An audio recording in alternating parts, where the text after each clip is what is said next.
খারাপ সময় পার করে কিছুটা আলোর মুখ দেখা ম্যানচেস্টার সিটি আবারও হতাশ করল ফুটবল ভক্তদের।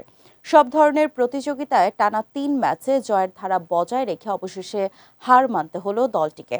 ইংলিশ প্রিমিয়ার লিগে ব্রেন্টফোর্ডের বিপক্ষে প্রথমে 2 গোলে এগিয়ে থাকলেও জয়হীন থাকতে হয়েছে ম্যান সিটিকে। শেষ পর্যন্ত ব্রেন্টফোর্ডের সঙ্গে 2-2 গোলে ড্র করে মাঠ ছাড়তে হয়েছে পেপ গার্দিওলার দলকে। গেল মৌসুমে ব্রেন্টফোর্ডের জিটেক স্টেডিয়ামে ফিল ফোডেনের দুর্দান্ত হ্যাট্রিকে ব্রেন্টফোর্ডের বিপক্ষে 3-1 গোলের জয় পায় ম্যান সিটি।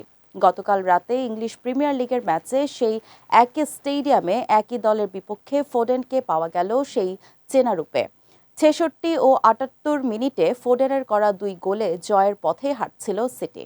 এ পর্যন্ত সবকিছু ঠিক ছিল ম্যান সিটির জন্য, তবে খেলার মোড় ঘুরে যায় শেষ 10 মিনিটে। ম্যাচের 82 মিনিটে ব্রেন্টফোর্ডের হয়ে প্রথম গোল করেন ইয়ানো উইসা। তার ঠিক 10 মিনিট পর স্বাগতিকদের হয়ে 2-2-এ সমতা ফেরানো গোলটা করেন ক্রিস্টিয়ান নরগার্ড। এতে করে লিগের পয়েন্ট তালিকায় 21 ম্যাচে 10 জয় ও 5 ড্রয়ে 35 পয়েন্ট নিয়ে ষষ্ঠ স্থানেই রয়ে গেল ম্যানচেস্টার সিটি। আর 28 পয়েন্ট নিয়ে 10 নম্বরে রয়েছে ব্রেন্টফোর্ড। এদিকে একই রাতে ড্র নিয়ে মাঠ ছাড়তে হয়েছে লিভারপুল ও চেলসিকে। 250-টিরও বেশি ডিজাইন অপশন নিয়ে ওয়ালটন স্মার্ট ফ্রিজ, বোঝে আপনার প্রয়োজন।